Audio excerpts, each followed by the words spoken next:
మాజీ మంత్రి, ఇక్కడ ఒకసారి రెండుసార్లు ఎమ్మెల్యే చేశాడు, ఒకసారి మాజీ మంత్రి చేశాడు, నందిగామ రెండుసార్లు ఎమ్మెల్యే చేశాడు.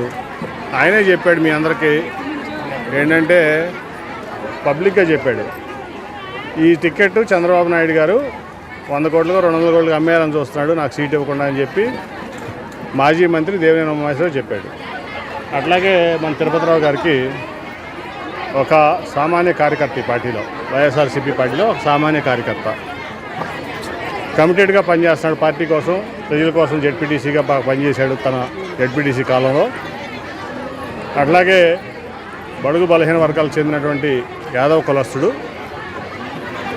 పేదవారికి అండగా నిలబడతాడు, సేవకుడిలాగా ఉంటాడు అని చెప్పి, డబ్బులతో పని లేదు నువ్వు వెళ్ళి పని చేసుకో అని చెప్పి జగన్మోహన్ రెడ్డి గారు తిరుపతిరావు యాదవ్ గారిని పంపించారు మైలవరం కాన్స్టిట్యున్సీకి. ఇప్పుడు వరకు మీరు చరిత్ర చూశారు, 52 నుంచి మైలవరం కాన్స్టిట్యున్సీలో ఎన్నికలు జరుగుతున్నాయి, అసెంబ్లీ ఎన్నికలు. మొత్తం అంతా కూడా ఇవాళ వరకు కూడా కమ్ ఎమ్మెల్యేలే చేశారు, అవునా? అగ్రవర్ణాలే ఇక్కడ చేశారు. ఇవాళ 200 కోట్లు దేవినేని ఉమామహేశ్వరరావుకి టికెటే అమ్మేసుకుంటున్నాడు చంద్రబాబు నాయుడు గారు అంటే నా సంగతి మీకు ఎటా తెలుసు, అది మీ అందరికీ విదితమే. పార్లమెంట్ టికెట్ ఇవాళ తిరుపతిరావు గారిని ఒక సామాజికంగా, ఆర్థికంగా అన్ని రకాలుగా వెనకబడి పార్టీ కమిట్మెంట్తో ఉన్నటువంటి సామాన్య కార్యకర్తని ఒక ప్రజాప్రతినిధిగా చేయాలంటే అది ఒక్క జగన్ గారి వల్లే సాధ్యం. డబ్బులకి టికెట్లు అమ్ముకునే వ్యక్తి చంద్రబాబు నాయుడు అని దేవినేని ఉమామహేశ్వరరావు చెప్పాడు, నేనేం చెప్పవసరం. ఆయనకి అత్యంత విశ్వాసపాత్రుడు, ఆయనకి అత్యంత నమ్మకస్తుడు.